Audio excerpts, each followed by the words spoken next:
Hello दोस्तों, स्वागत है आपका अपना YouTube channel server tricky math पर। आज मैं आपके सामने ज्योग्राफी पार्ट 3 लेकर आया हूँ। इससे पहले पार्ट 1 पार्ट 2 मैंने अपलोड कर चुका हूँ। ये पार्ट 3 है। इसमें हम देखेंगे कि पृथ्वी पर दाब कटिबंध एवं प्रचलित पवन कौन कौन से हैं। ये हर प्रतियोगी परीक्षाओं के लिए काफ़ी महत्वपूर्ण है और ये बार बार पूछता है। इससे पहले हम पार्ट 1 में ग्लोब पर महत्वपूर्ण अक्षांश वृत्त बताया था, दूसरे में हम महत्वपूर्ण ताप कटिबंध बताया था और ये अब दाब कटिबंध है। तो देखिए ग्लोब पर कितने प्रकार के दाब कटिबंध होते हैं। ये मुख्यतः 3 होते हैं, चार होते हैं, जो विषुवतीय निम्न दाब, उपोष्ण उच्च दाब, उप ध्रुवीय निम्न दाब और ध्रुवीय उच्च दाब। तो विषुवतीय निम्न दाब किसको कहते हैं? तो 0 डिग्री अक्षांश पर टेम्परेचर बहुत ज़्यादा, तापमान ज़्यादा रहता है और इसलिए यहाँ पर हवा का दबाव जो है गर्म होकर हवा नीचे से ऊपर की ओर बहता है, ऊर्ध्वाधर बहता है ऊपर, इसलिए यहाँ पर हवा का दबाव निम्न हो जाता है और इसलिए हम इसको विषुवतीय निम्न दाब कहेंगे। तो विषुवतीय निम्न दाब कहाँ होता है? तो 0 डिग्री अक्षांश के आसपास, विषुवत वृत्त के आसपास पाए जाने वाले दाब को हम वही दाब विषुवतीय निम्न दाब कहते हैं। ये 10 डिग्री उत्तर से लेकर 10 डिग्री दक्षिण के बीच में रहता है। दूसरा इसको हम डोल ड्रम भी कहा जाता है। दूसरा इसके ऊपर बढ़िए तो 23.5 डिग्री से लेकर 35 डिग्री के आसपास, यानी कि कर्क वृत्त के आसपास में उपोष्ण उच्च दाब होता है। इस तरह दक्षिण में भी है, 23.5 डिग्री से लेकर 35 डिग्री के आसपास जो दाब कटिबंध होता है उसे हम उपोष्ण उच्च दाब कहते हैं, क्योंकि यहाँ से जो हवा गर्म होकर के ऊपर से जाता है और बाद में ठंडा होकर के इसी स्थान पर उतरता है, तो यहाँ पर हवा का दबाव उच्च बन जाता है और इसे हम उपोष्ण उच्च दाब कहते हैं। इसको हम अक्षांश भी कहते हैं। उसके बाद है उप ध्रुवीय निम्न दाब। तो उप ध्रुवीय निम्न दाब कहाँ होता है? तो ये होता है आर्कटिक वृत्त और अंटार्कटिक वृत्त के आसपास। 45.5 डिग्री से लेकर 66 डिग्री के क्षेत्र में उप ध्रुवीय निम्न दाब की पेटी बनता है और इसके बाद देखा जाए तो 90 डिग्री के आसपास उत्तरी ध्रुव, फिर 90 डिग्री दक्षिण ध्रुव, ये दोनों क्षेत्र पर हवा का दबाव उच्च बनता है। यहाँ बहुत ठंड होता है, ठंड की वजह से यहाँ पर बहुत ज़्यादा हवा का दबाव बनता है, इसलिए इसको हम ध्रुवीय उच्च दाब कहते हैं।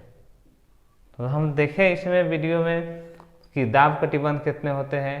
तो 4 होते हैं, विषुवतीय निम्न दाब जिसको डोल ड्रम भी कहा जाता है, उपोष्ण उच्च दाब जिसको अक्षांश कहा जाता है या उस उपोष्ण उच्च दाब कहेंगे।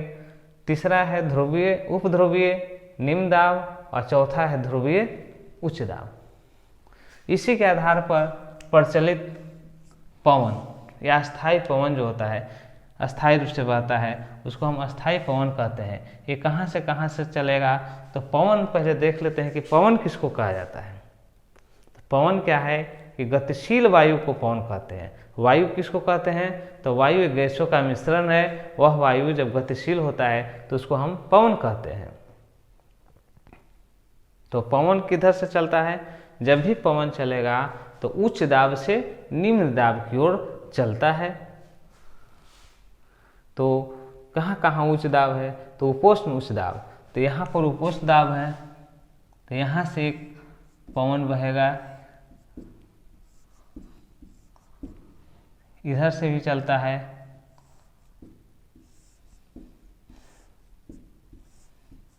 इसको हम क्या कहेंगे? इसको कहेंगे हम षणमार्गी पवन।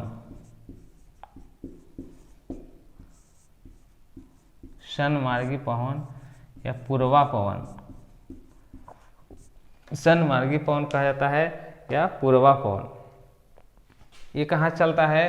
तो ये उत्तरी गोलार्ध में उत्तर पूर्व दिशा से तथा दक्षिणी गोलार्ध में दक्षिण पूर्व दिशा से चलती है और कहाँ चलती है, तो उपोष्ण उच्च दाब से विषुवतीय निम्न दाब की ओर चलने वाली पवन को हम क्या कहते हैं, सन्मार्गी पवन। उपोष्ण उच्च दाब से विषुवतीय निम्न दाब की ओर चलने वाली पवन को क्या कहेंगे, सन्मार्गी पवन। और कहाँ चलता है यह, उत्तरी गोलार्ध में उत्तर पूर्व दिशा से, दक्षिण गोलार्ध में दक्षिण पूर्व दिशा से। उसके बाद आता है पछुआ पवन।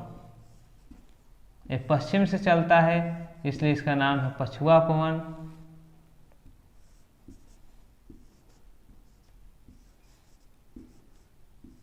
इसको क्या कहा जाएगा, कौन सा पवन इस क्षेत्र में चलता है, तो पछुआ पवन।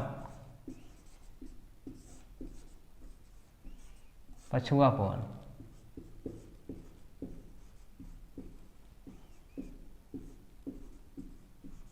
ये कहाँ से चलता है, तो ये उत्तरी गोलार्ध में उपोष्ण उच्च दाब से लेकर के उप ध्रुवीय निम्न दाब की ओर चलने वाली पवन को हम पछुआ पवन कहते हैं। ये उत्तरी गोलार्ध में दक्षिण पश्चिम से और दक्षिणी गोलार्ध में उत्तर पश्चिम से चला करता है।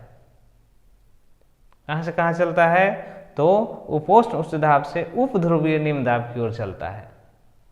इसके बाद है एक ध्रुवीय पवन।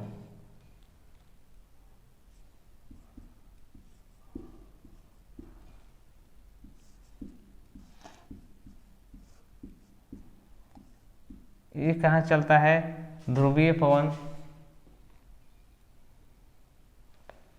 यहाँ लिख देते हैं ध्रुवीय पवन।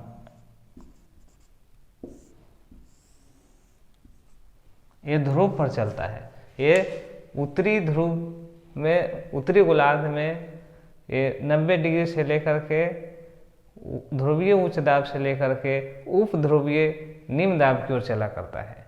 ध्रुवीय पवन क्या है, ध्रुवीय उच्च दाब से उप ध्रुवीय निम्न दाब की ओर चलने वाली पवन को हम क्या कहेंगे, तो यह ध्रुवीय पवन कहलाता है।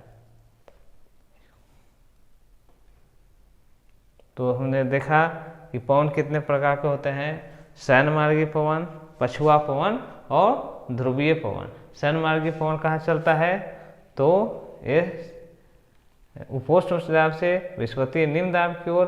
पछुआ पवन किधर चलता है, तो उपोष्ण उच्च दाब से उप ध्रुवीय निम्न दाब की ओर। और ध्रुवीय पवन कहाँ चलता है, तो ध्रुवीय उच्च दाब से उप ध्रुवीय निम्न दाब की ओर। पछुआ पवन के और भी नाम है। पछुआ पवन का नाम है चीखता साठा। चीखता साठा, प्रखंड 50। चीखता साठा, प्रखंड 50, गरजता चालीसा।